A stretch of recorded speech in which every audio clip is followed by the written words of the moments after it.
We were proudly studying this in school as Muhammad, the Prophet of Islam, ordered the beheading of the Jews of Banu Qurayza and the women being taken as concubines. As soon as a child had pubic hair, he was beheaded. So the Jewish population was either extradited or beheaded.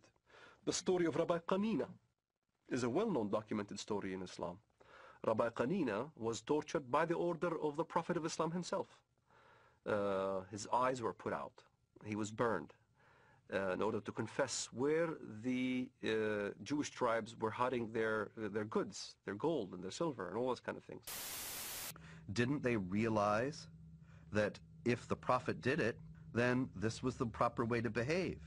And so the Mujahideen in Iraq, who were beheading people, are simply obeying the example of the Prophet.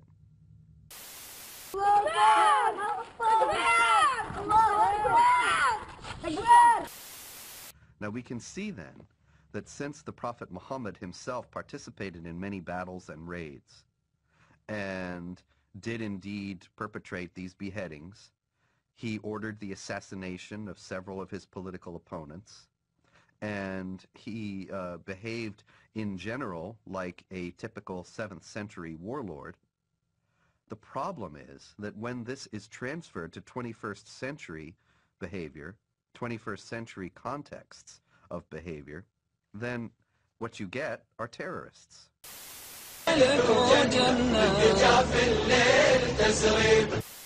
So the Prophet Muhammad is revered today in the Islamic world as the primary model of human behavior. نحن فداء الدين نحن فداء الدين. You need to understand the traditions of Muhammad. When he wrote letters to Khosroes, the Persian emperor, when he wrote letters to Heraclius, the Byzantine emperor, that said, you have 3 choices. You convert, you subjugate, or we're coming to get you. When you meet your enemies who are polytheists, which includes Christians, invite them to 3 courses of action.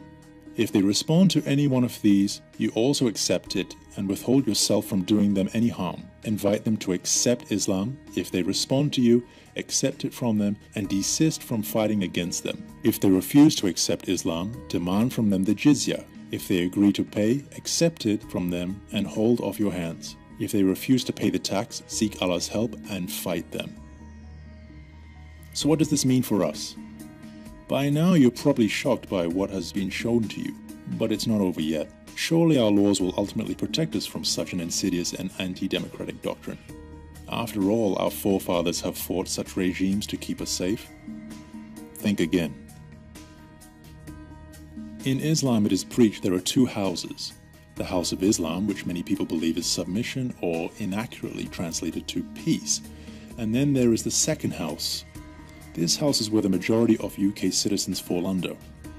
Islam calls it the kafir, or unbeliever, but most closely translated from the Quran in Arabic, it is the house of war. So in definition, this applies to all those who do not believe in Allah, the Quran, or that Muhammad was the true prophet, or those who know nothing of it, or those who have outrightly and rejected the faith and oppose Islam. I proudly fall into that category. And in fact, the whole world is just divided between countries in Dar al-Islam, the house of submission to Islam, and Dar al-Harb, the countries in the house of war. War meaning a jihad to bring them into submission to Islam. In the Muslim thinking, in the Muslim Sharia, the way the world is depicted is in 2 houses. It's called Dar al-Islam or Dar al-Harb, the house of Islam or the house of war. So the whole world is under these 2 houses. Sheikh Bakri declared Britain to be Dar al-Harb, which basically means a land of war, a land where... This has always been Dar al-Harb.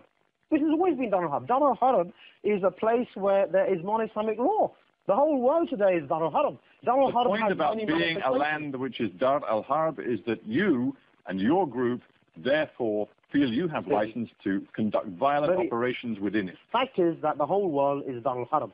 There are certain areas where the Muslims are actively liberating their land. So why on the 18th of January did Umar Bakri declare Britain to be Dar al-Harb? If it's always been the case, why did he choose to say it? Yeah, because you never bothered to listen to him before. But the fact is that Britain changed from being Dar al-Harb to being Darul Fitna. Darul Fitna is a place where the Muslims no longer have sanctity for their life and their wealth. That was the change. Otherwise, Britain has always been Darul Harb. Die Welt soll islamisiert werden, das wird an vielen Koransuchen gelehrt, das wird von Islamwissenschaftlern und von geistlichen religiösen Führern in der islamischen Welt immer wieder propagiert. Die Welt, die nicht muslimisch ist Haus des Krieges, Dar al-Harb, so wird das genannt. Dort, wo der Islam die offizielle Religion ist Dar al-Islam, das heißt Haus des Islams und damit auch Haus des Friedens. Das heißt, dieses Wissen, die Welt muss islamisiert werden, war schon immer da. Und wer den Islam liebt, und das habe ich getan, als guter Moslem sowieso, wer den Islam liebt, der ist auch bestrebt, das in die Tat umzusetzen. Das heißt, Deutschland, Europa zu islamisieren, um die Anforderungen Mohammeds wirklich bestmöglichst zu erfüllen. For example, open Bukhari, you will find a hadith that if you find a Jew or a Christian walking down the street, push them to the side.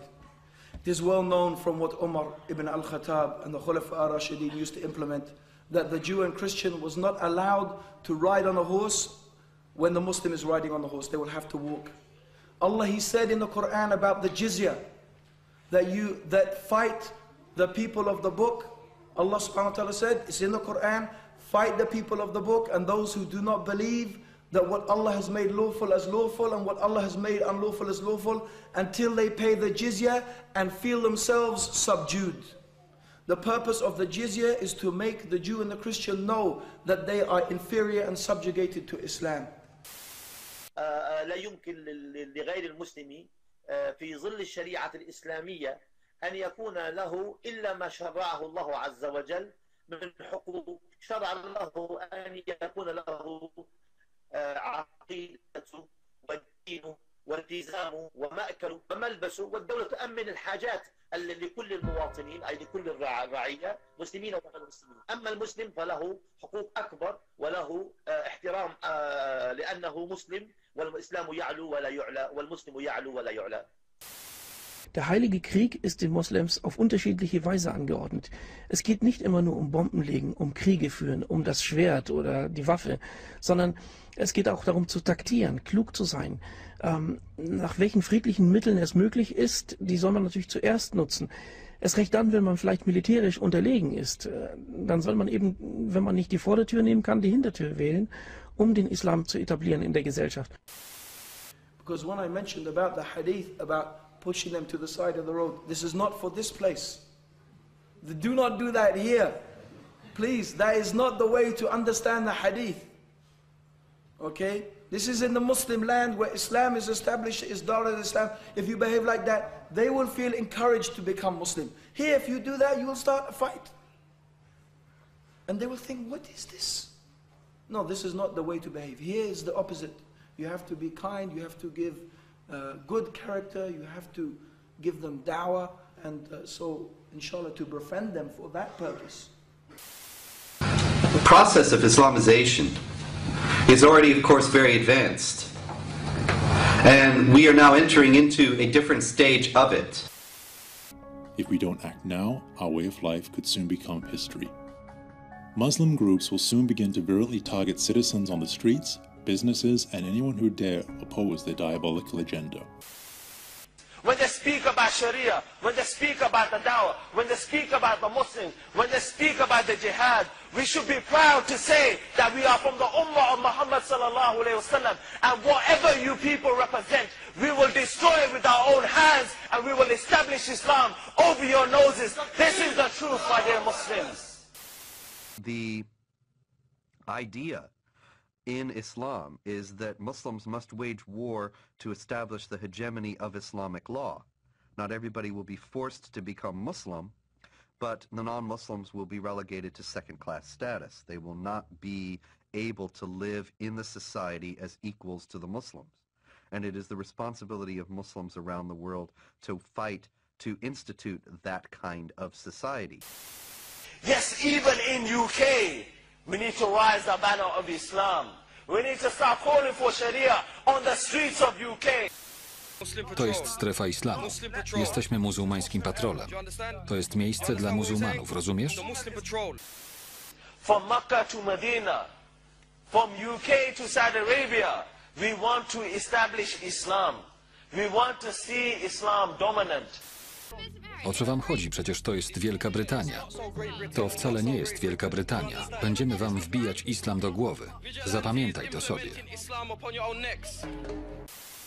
As soon as Muslims had control of the government, diversity and tolerance went out the window, along with the Jews and Christians. In 1997, we got our first Muslim MP. In 2001, we had 2 Muslim MPs. In 2005, we had 4 Muslim MPs. Inshallah, in 2009-10, we'll have 8 Muslim MPs. In 2014, we'll have 16 Muslim MPs. At this rate, the whole parliament will be Muslim. Im Koran steht, der Islam muss über alle anderen Religionen siegen. Er wird siegen. Durch Demokratie. Durch Demokratie, genau.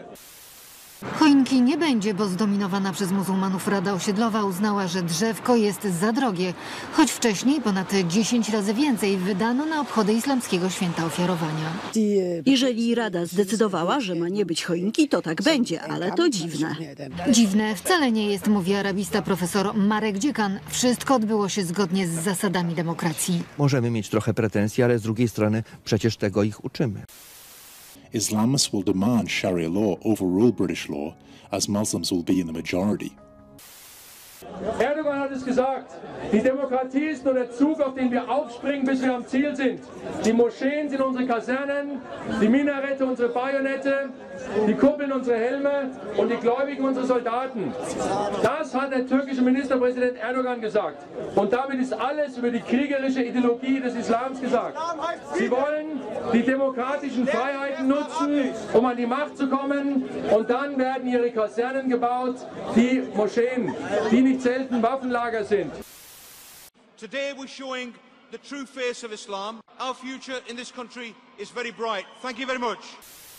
When Muslims establish a majority and achieve political power in an area, they are commanded to begin offensive jihad.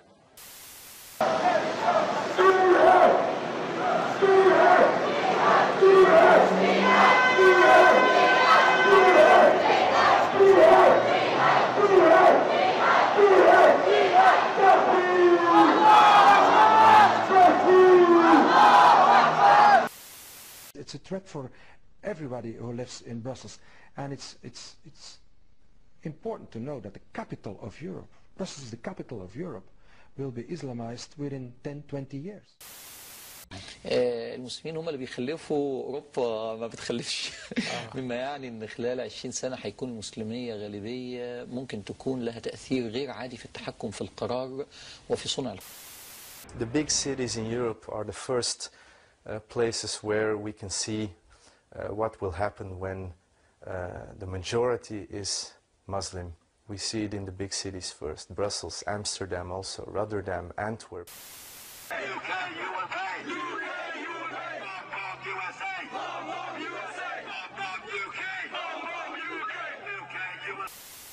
I think the best prediction is that Sweden will have a Muslim majority by 2049. One of the most popular baby names is not Sven, but Mohammed. Pork has been taken off some school menus. Want to learn to drive? Here's Malmö's own Jihad Driving School. And despite Malmö's usually placid appearance, this experiment in multiculturalism has not gone well. This is the Rosengard area of Malmö, a housing project where the radicalization and crime have exploded, and fire and emergency workers will no longer enter without police protection. På vei for å slukke brann har rystet brannvesenet i Göteborg. Nå kjører de omveier for å unngå fare. Åtgärderna för oss det är ju då att vi får tänka oss för när vi åker på larm. Vi kan få ändra utryckningsväg, vilken väg vi kör fram till en insats. Beroende på hur det ser ut, vilket område vi är i och så vidare. Idag har vi klarat oss ifrån de brända bilarna hittills. Det är nästan som man förväntar sig några framåt nattimmarna här när det mörknar nu då. Men idag har det inte varit några än så länge. Men så kommer meldingen. Nok en påsatt brann på Hisingen i Göteborg. For 20 minutter siden kom det ungdommer i en bil. De kastet en Molotov-cocktail inn i den bilen her og stakk av. Dette begynner å bli en vanlig foreteelse i Göteborgs forsteder. biler som brenner.